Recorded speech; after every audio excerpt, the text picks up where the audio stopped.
Hey guys, Zerkaa here and welcome back to my Millwall career mode series. And we're going to start off this episode and we're going to have a look at our squad report and see what kind of players have improved and see how much they have improved. And you can see we've got a few players that have actually improved by I think overall the average players improved like by +3. I think if you look down so far, like Kore, Zuma and Biragi have all gone up +3. Bittencourt's gone up +2. Some of these players are really starting to grow and come into their own, and like it's kind of weird just to look at my team and see the actual value change like as a whole. Say if you went 2 years ago and you looked at the whole value, if you put the value of each player all together in my team, and you got a final result, and you compared it to now, if you did the same thing, the price difference is crazy. Like, look at Piazon, we signed him for like how much? Like penny. Signed him for like 500,000, and he's now worth 19 million.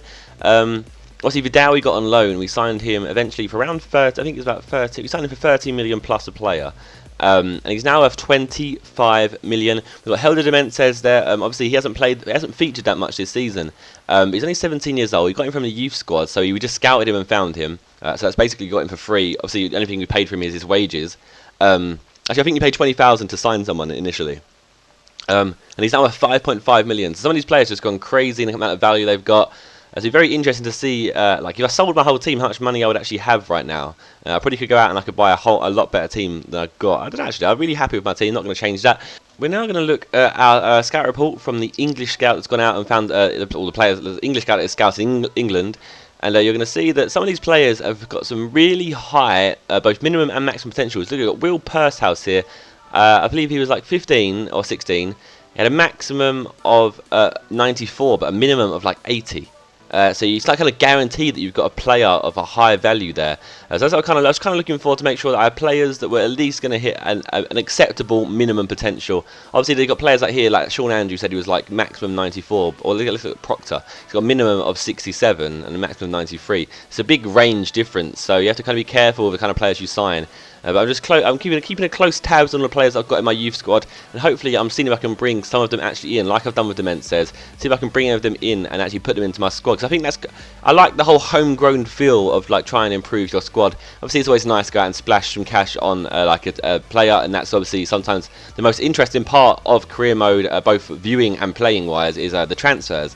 So maybe obviously some of you guys may prefer that I actually went out and signed some real players, because it's starting to get to a stage where a lot of my team is full of generated players. So if you have an opinion on that, maybe you have a negative opinion of my team, of the players that are in it, then please give that feedback.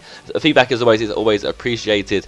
It's always good to see how you see the series, the way if it's the same way I see it or not, and kind of what the overall popular opinion is of all of you guys, of what you think is the best. So basically that was just whether you think I should go for a homegrown field, whether I should go out and sign players.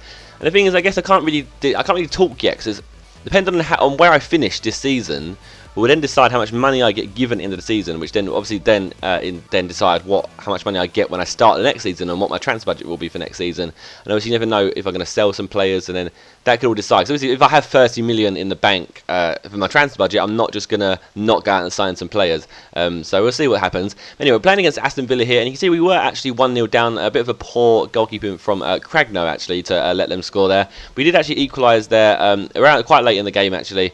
And I mean, I did pressurise Villa the whole game just to try and get some more goals, but it never really came. And luckily, in the end here, I actually picked up a goal in the 90th minute, a Vidal header with a nice ball in on the half volley from Redmond, I believe. So you saw that I actually scored 2 late goals. I don't know when the first goal actually was scored. I can't actually remember. We're going to see at the end of the game, obviously, when it says full time. But we did score both of our goals pretty late on, so we left it pretty late to actually get ourselves back in the game and get the points. So it was looking like we was actually going to lose to Villa at one point, but luckily we pulled it back. And we actually won that game 2-1. You see there, we scored our first goal in the 82nd minute, and then scored the second in the 90th minute. So a very late performance from us, but I mean, we did deserve to win the game overall anyway, because we had the most shots, and we did definitely create the best of chances. And a lot of you guys have been picking up on the fact that I tend to shoot a bit too far out sometimes. Not even sometimes. The majority of the time I shoot from too far out. I mean, I'll get in a good position and then I'll shoot, opposed to going like 2 or 3 more steps forward and then shooting, which probably would like end up in me scoring. And I do waste a lot of chances. And it's kind of a habit that I've had, and it's kind of hard to shake off. It's a habit I've had purely probably from the fact that I used to make compilations, do long range goals and stuff. So for now, for in some reason, whenever I get the ball in a position, I just tend to shoot from further out than I should. So we'll try and fix that. And look at the actual, it's all the goals scored table is funny because we have both Benzia, Vidal, and Piazon all at the top three. I think someone left a comment saying it's like 46 goals, probably 48 goals now. But last week someone left a comment saying it's 46 goals that I've scored in a BPL. Though just those 3 players.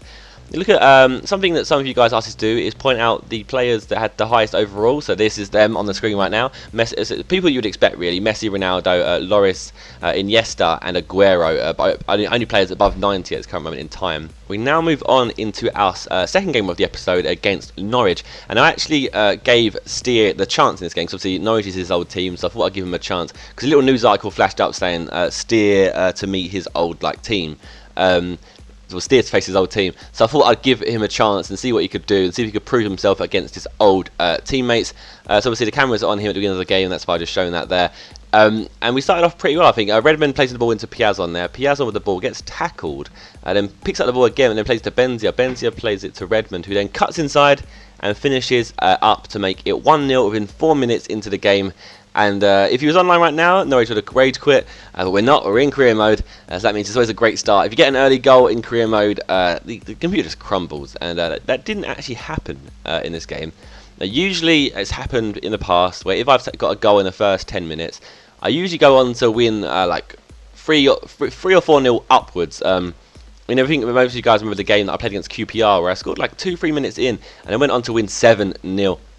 But in this game, that didn't happen. I mean, yes, I created a lot of chances, and yes, their team was easy to break down, but I just couldn't get that the goal to get my kind of team rolling, get myself on the roll, and they nearly equalised there. They hit the post in the 69th minute, and I just couldn't find the second goal to get myself like that little cushion, just so you have a goal cushion, 2-goal cushion, opposed to just a 1-goal cushion. So basically, I was holding on at some points.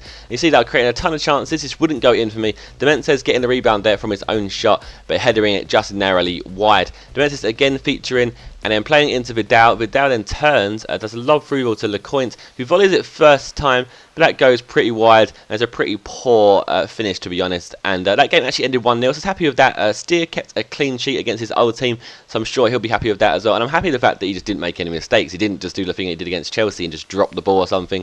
He had a pretty solid game. Didn't really have much to do, to be fair to him, though. And look at our youth squad, see the players we actually have signed. So we've got Ayek Boussy here. See he has a minimum potential of 74 and a maximum of 90. And that Pursehouse, the goalkeeper, it looks like the most exciting prospect we've got so far, because he has a very high minimum potential and a very high maximum potential. Obviously he's a goalkeeper, so he's probably likely to get his overall stats higher and get his, reach his potential at a later age than the normal players. But what I did, I actually tried to sign all of the players that were actually eligible to be signed at that point, because they're all very good players and they all could be offered contracts. And in fact, I was hoping that if I offered them contracts, there's a chance I could send them out on loan, they could improve quicker, and there's also I could sell them as well. That's what I'm just trying to think financially how I can do the best here for my team, and because obviously I've got to sort out the wages at some point, and that's going to be a massive financial overhaul. We're looking at the squad report again, see if any players have improved since the first part of the episode, because obviously I think we've actually gone through a whole month. I'm assuming I've done so, otherwise I've just shown the squad report for two times for no reason. It doesn't look like anyone has actually improved that drastically. I don't think anyone's improved at all since the first time I was showing it, so maybe that was a bit pointless of me showing it again. I apologise for that. It doesn't look like anyone has actually changed at all. Looking through here, I don't see any changes. No, I can remember them all off by heart. Lecointe is actually someone who's slowed down. His potential is slow. Obviously, he's not really featured. He got injured, and he hasn't really featured for like 3 months. He obviously played in that game there, but he hasn't really featured that much. And so he's kind of slowed down for that reason. I mean, maybe I should send him out on loan when it comes to the end of the season. I don't know. Maybe I'll just sell him. I mean, I probably should sell him. I could probably get a higher rated player or a younger player that has more potential of improving. But that's the end of today's episode. It's a bit shorter, just a 9-minute episode than a 10-minute episode. If you enjoyed it, then please leave a like. As always, if you have any feedback to give, then leave that feedback in a comment. And if you want to check out my squad builder that I did on the left hand side of the screen, click that. And if you want to subscribe to my second channel where I'm going to post some random game content like I'm currently posting with the Minecraft series, then click that and you can go and subscribe to that channel. And I'll see you guys soon. Goodbye.